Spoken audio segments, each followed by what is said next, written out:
Greetings from the legendary lands of Portugal, and once again, welcome to AlucardPina Trench. Today, I've got a little unicorn guide for you on the Axis forces in BR2, along with the fastest and most efficient way to grind through the tech tree, so we can become a more efficient and well-oiled war machine, without suffering and fighting against the grind in the game. I'll try to keep it brief and informative. While some of the things I say might sound a bit crazy, there's a certain method to the madness. Trust me, there's some science here to make grinding and matches easier. To start, if you don't have a solid army, well equipped and with properly trained soldiers, I'd recommend sticking to BR2. Why? To avoid ending up in matches with BR4 players. This way, the highest you'll face is BR3, and the games will feel a bit more balanced. Until you have a solid foundation for your army, don't waste time or silver on snipers, tanks, or planes.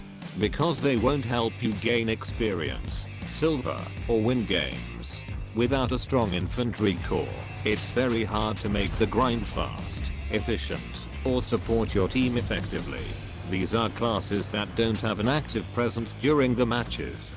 You might argue that tanks and planes can rack up a lot of experience. And you're right, but only when you and your team create the right conditions for their use. Support your team by putting bodies on and around the objectives, build rally points, and hold down the W key, like there's no tomorrow, to stabilize the front line. One of your first squads is the infantry, which is quite versatile, and can hold up to 9 soldiers.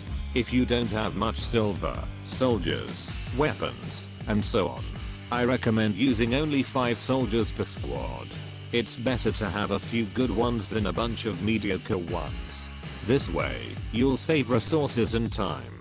Next, you should immediately focus on the engineer squad. All weapons and vehicles with that little icon, bring a squad along. The engineer is the strongest class in the game, because their squad can counter any threat on the battlefield, with the help of their structures invoked with their simple and honest hammer. And more importantly, any engineer, regardless of their squad, can set up rallies. Without them, you're just making the game harder for yourself and your team. After unlocking the engineer squad, you'll be able to add engineers to other squads, making it much easier to gain experience and win games, thanks to the contribution of your ally point. I don't recommend using snipers or radio operators in your squads.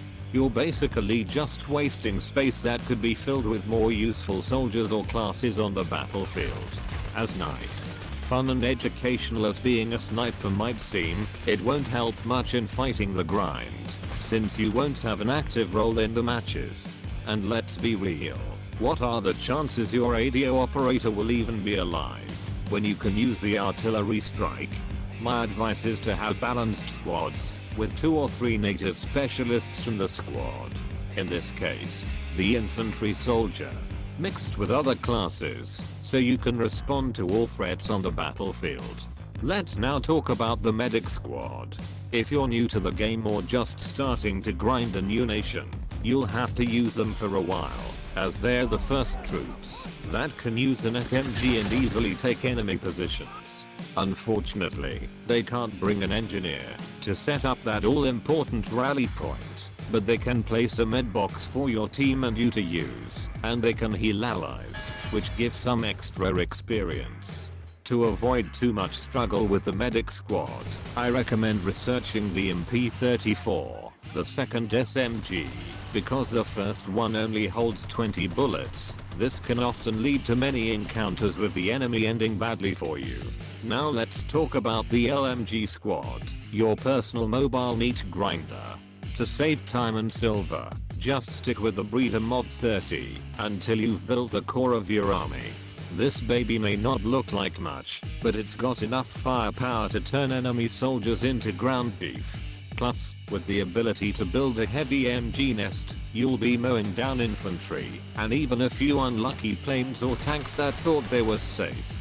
They're a great choice for storming objectives and dominating short to medium range combats. With their automatic fire and high damage, by adding 2 or 3 specialists along with other helpful classes, this squad becomes incredibly flexible on the battlefield. If you're looking to bring some serious hurt to the enemy armor, look no further than the anti-tank squad. These soldiers come equipped with personal anti-tank weapons, and with the help of an engineer and its powerful hammer, can set up a heavy anti-tank gun. For some proper ambushes, it's great for dealing with grey zone cowards, and along the way you can also punish infantry running for their lives. Sadly, the Axis anti-tank weapons at BR2 are about as threatening as a wet noodle, especially the early ones. Stick to the explosive pack. He won't let you down so many times when it comes to dealing with iron coffins. And with the help of the diversity of classes that this squad brings, is an excellent choice for new and veteran players in the fight against the enemy and the grind. Now that we have a robust foundation of squads, classes, and soldiers to enhance and streamline our grinding, it's time to make one of 3 critical choices to advance efficiently through the research tree. Let's kick things off with the choice I consider the most important and effective, which will provide us with crucial tools to enhance our gameplay. We are going to follow the mortar line all the way to the APC, picking up some interesting and somewhat essential toys along the way. However, the mortar squad and class lack a physical presence around key points. Their utility is pretty limited, and they really only shine on select maps and objectives. In most engagements, you'll find yourself hunkered down in a corner of the map, unable to support your team or further your grind. So heed my warning. Don't waste your time on them. Once you unlock the squad, make sure to strip them of their weapons and gear. Squads that aren't actively deployed shouldn't carry unnecessary equipment. This approach allows you to manage your forces and inventory in a more organized and economically efficient manner. Because let's face it, nobody needs a bunch of deadweight soldiers dragging down their ranks with shiny toys that won't see any action, or waste silver and time faster than a private firing off rounds without aiming, all thanks to a lack of proper inventory control. Bad inventory management today, bad results on the battlefield tomorrow. Another major reason that backs up my choice of research tree path. Is the personal anti-tank weapons exclusive to the 80 gunner? We've got 2 options, but honestly, it's a pick your poison situation. Neither of them are great, you have to be ridiculously precise with your shots. But hey, at least they are better than the first 2. That might as well be firing spitballs. Personally, I prefer the Sturm pistol. Sure, it's basically just a flare gun rep opposed to take out tanks, and the reload speed is downright painful to watch, but it's still a better choice than the GRB-39. I can't stand the GB. She let me down more times than I can count, and its sights are useless when you're in the heat of battle and everything's exploding around you. Next up, we have the Riders of Tunisia squad. On paper, it sounds like a brilliant idea. Imagine 2 soldiers zipping across the battlefield on a motorcycle, guns blazing. But in reality, its use and benefit of it is called into question when the bullets start flying. This squad consists of 2 soldiers and a motorcycle that's fast enough to get you into trouble, but not quite fast enough to escape it. The bike comes equipped with a mounted MG, which sounds great, until you realize you're a sitting duck. Not everything is bad, because you have the option to roll with an engineer, which can be handy for setting up a tactical rally point. Or you could bring along an 80 soldier, which is a solid plan if you want to take out that tank lurking in the gray zone. In the end, it often turns into more of a suicide mission than a tactical advantage. Unless you're looking to win the award for most dramatic last stand, this squad might not be the best choice. To help you in your battle against the grind, we've got much better options. Don't waste your silver and time on this squad, and make sure you strip it of every last piece of gear it came with. No sense in leaving equipment behind on a lost cause, right? After all this sacrifice, we have a reward worthy of true warriors. At the end of this line, we find an excellent reward to aid ourselves and our team on the road to victory. The APC squad is a colossal force multiplier on the battlefield. In my humble, yet honest opinion, I recommend swapping your iron coffin for an APC. Because while you can find plenty of tanks and planes scattered across the battlefield, having more than 2 rally points makes you feel lucky. Place a cleverly hidden rally on the left side, then mount a mechanized assault with your team on the right. Don't allow the enemy to settle in and catch their breath. The more territory you dominate, the easier it is to box the enemy into lethal choke points. It may lack an engineer, but this squad is packed with enough firepower, options and strategy to make the enemy rethink their life choices. The APC has a significant downside. It's as discreet as an artillery barrage in the middle of a stealth operation. You need to study the map carefully and assess your options, reviewing the terrain before the mission and the enemy threats in your vicinity, so you can reacting accordingly. Now that our army has a solid backbone and a wide arsenal to use on the battlefield, it's time to face 2 grueling choices. Both paths are long and painful. You can either go for the SMG line, unlocking the assaulter squad and some sneaky guerrilla squad, or follow the bolt-action rifle path, which gives you the only semi-automatic rifle, along with the radio operator squad. Personally, I'd go with the SMG line. It's brutally effective, and you'll get 2 new squads. That will help make the grind much smoother for you and the rest of the team.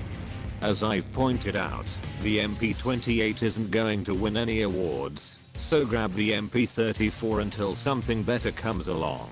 While you grind through the research tree, remember to level up your squads. For a stronger composition, specialists at level 5 with perks like sprint and vitality, and weapons upgrading are essential. A well-armed and trained soldier is far less likely to become a casualty of their own incompetence. After the MP34, we get a double-barrel shotgun. Unfortunately, it won't do much for you. Its use is very limited, and it's cursed by RNG. I don't recommend using it, or spending silver on it. Next, we have the Beretta M38A, which would be a decent SMG, if it weren't for the downside of only having 20 rounds. you'll find yourself at a disadvantage when trying to take points or enemy positions. Don't waste silver on it. Then comes the MP3008, which isn't a bad weapon, but its sights are a bit weird to use. They limit your field of view. If you can get past that flaw, it might not be a bad investment, but I recommend saving your silver for more important things. Moving on, we have the Beretta M1918, which brings the Assaulter Squad. This squad will be very important for your army's composition, allowing you to swap out the Medic Squad for the Assaulters, who are much more versatile and effective. But, to our misfortune, the Beretta M1918 has a few problems: a top-mounted magazine, only 25 rounds, and an excessively high rate of fire. You'll burn through the magazine faster than you'd like. It's good for going full Rambo inside buildings, firing from the hip. It could be a good investment, if that's your playstyle, along with the OVP M1980, which in my opinion is similar to the Beretta in its strengths and weaknesses. It may have some hidden stats that are slightly better or worse. In my opinion, it's not worth your experience or silver, but if you like it, go for it. Now let's talk about a really solid SMG, the FNAB-43. Its rate of fire might be on the slower side, but it compensates with a 40-round magazine. The recoil is incredibly easy to control. The clean sights are a nice bonus too. I'd say it's a great investment if you've got the silver for it. If not, keep grinding the SMGs line, because the true kingpin of SMGs in BR2 is coming soon. Now we've got another squad and weapon that lets us hit the enemy where they least expect it. I'm a big fan of the Guerrilla Squad. While they might lack an engineer, they more than make up for it with their ability to move behind enemy lines, which is incredibly strong. They're excellent for sabotaging enemy rallies and delivering some well-placed and serious emotional damage on their armored divisions. Ideal for laying 80 mines and stirring up chaos in the gray zone, where the enemy least expects you to be lurking, so close to their spawn. If you use the mini-map wisely and set up good rally points near objectives in the gray zone, it becomes much easier to take full advantage of their mobility and disruptive abilities. Perfect for the true tank hunters. Next in line is the PPSH-41. With its lightning fast rate of fire, it's practically a machine for spraying and praying. It packs 32 rounds and a decent sight, but unfortunately, it delivers very little damage, making medium to long range combat a real challenge. Save your silver soldiers, there are far better weapons out there to invest in. Just like the MP38, this SMG offers a potent combination of firepower and versatility. It features a good rate of fire, predictable recoil, and 32 rounds, plus an excellent sight for those medium-range skirmishes. Then there's the Italian Beretta M1, very much like the MP38 in performance. The big advantage? It carries 40 rounds, giving you a better chance to drop more enemies before reloading. The Beretta M1, it's a solid gun and deserves your time and silver. To wrap up the SMG line, we have the magnificent MP40, one of the best SMGs for BR2. Picture it as the MP38 on steroids. While it might not have the fastest rate of fire, it makes up for it with precision and versatility. And let's not forget, it's still a powerhouse in close quarters combat, leaving a serious impact where it counts. It's the weapon I recommend for your Axis forces. Now's the perfect time to revisit the LMGs. The Breeder Mod 30 is alright, but the MG13, now we are talking. It's easily the best of the three choices. It's got solid sights, 25 rounds, and a recoil that you can handle without breaking a sweat. In BR2, this is the LMG you'll want watching your back as you blast your way to victory, with the help of your team. Finally, we have the ZB26, a solid LMG, but with the big downside of having a top-loading magazine, which can make aiming tricky. However, it's great for hip firing. That said, I wouldn't recommend spending your hard-earned experience and silver on it. The MG13 is superior in every way. We've reached the final grind line, and I recommend leaving it for last. It's a long road, and all you're getting are bolt-action rifles and the radio operator squad. In general, they're all quite similar. Every one of them will kill with a shot to the toe, unless you're at 100, 200 meters from the action and experience. Some come with bayonets, which is a big help for close combat. Add that extra banzai charge to the weapon. Others reload and cycling the bolt faster, or have better sights, easier to use, or deal a little more damage. My recommendation?